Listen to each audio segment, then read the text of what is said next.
I'd like to tell you something a little bit different today. It's about the way that marriages are arranged, and I'm using that word deliberately, by the woman and the man that's a foreigner that came to court her, and the family and the friends. But beyond that, how people will want to be your matchmaker.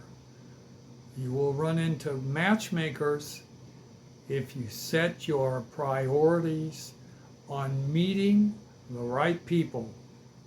Now, in the last video, I talked about going on a bus ride and stopping in small towns and then meeting the mayor. You see, that's part of this scenario. If you were to live out someplace remote, and by the way, if for some odd reason you're just not able to get the right relationship started on a bus tour where every town you're getting off and staying the night at the mayor's house, then what you do is in a small town where there's virtually no expats, you get yourself so that you know all of the people who own the restaurants. You go to some neighborhood restaurants that are reasonably priced that the locals can go to, especially the students. And the owner of that restaurant and the owner's wife, if you get to know them, they are going to be asking you questions.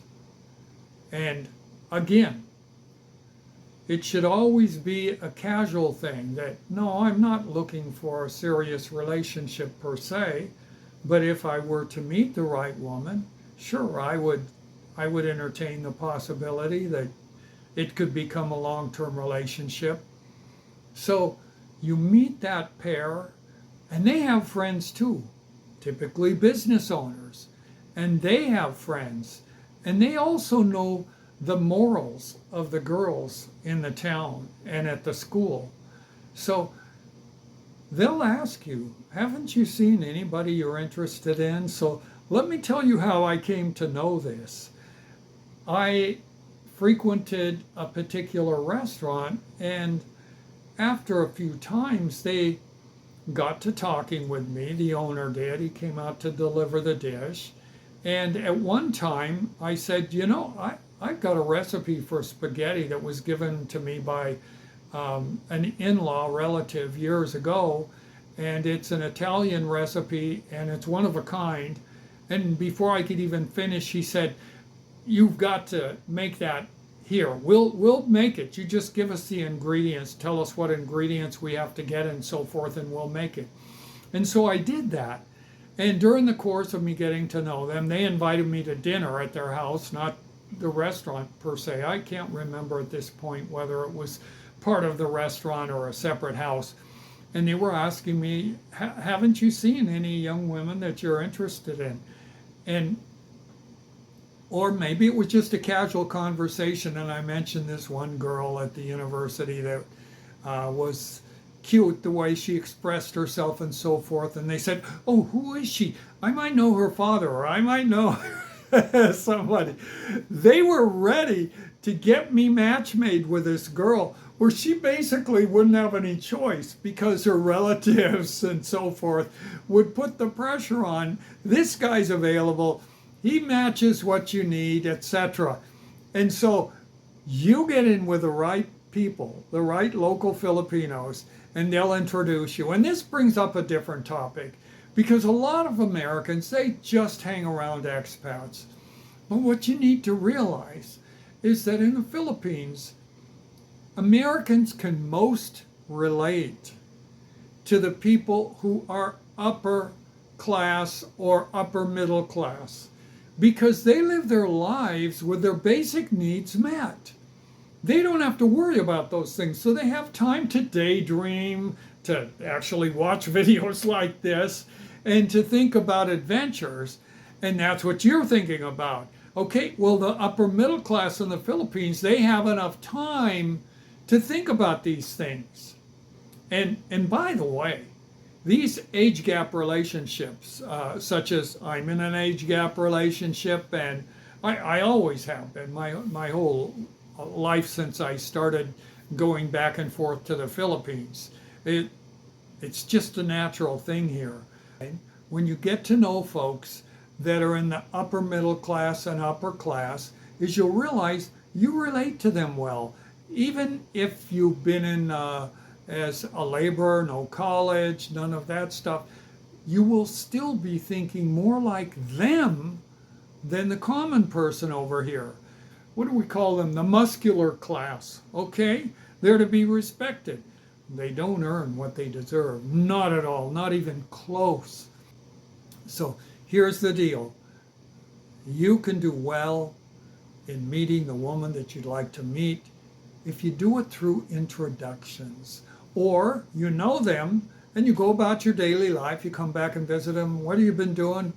Well, I noticed this one lady, and then they'll jump on you saw someone, you're interested in someone, and then the matchmaker in them comes out.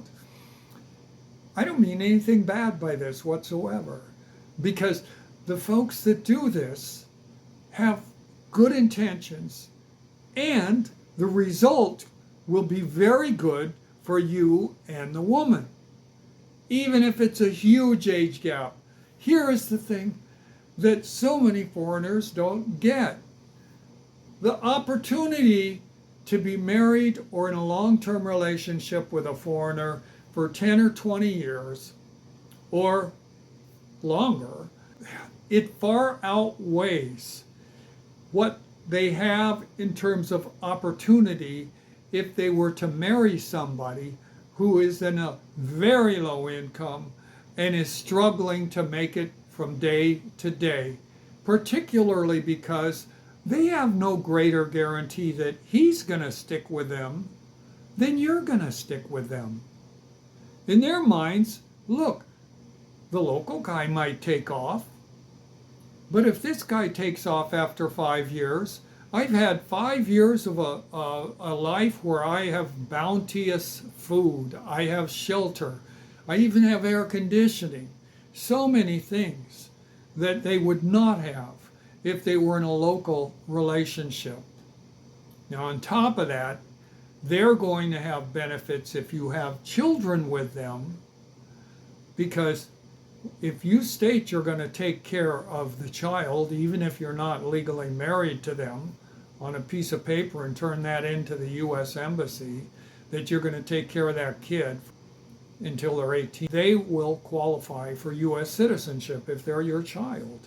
Now, they might want a DNA test or something like that, but if you're already receiving your Social Security pension, then that child, through the mother, will get a benefit. She's going to be the one they put in charge of taking care of that account for the kids.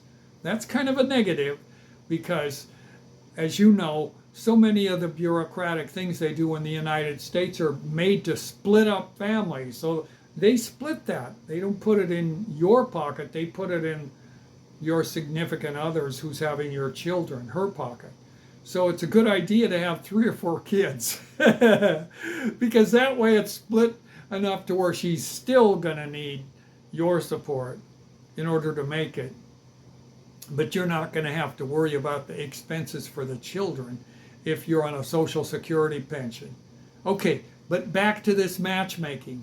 You need to find a matchmaker. And the best way to do it, find middle and upper class families that are business owners, that have a restaurant or a local hardware or any of those stores where you chat with them and have conversations and sit down and have coffee with them.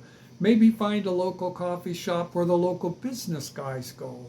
Don't just hang out with expats. In fact, if there's expats where you live, that decreases your odds that you're going to meet the right girl.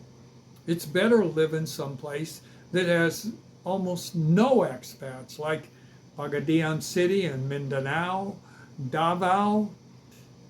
There's some areas that are smaller towns, but I do not recommend you put your roots in there because your life is going to be a whole lot easier if you're in a big city like Manila and your long-term relationship goes with you to that city.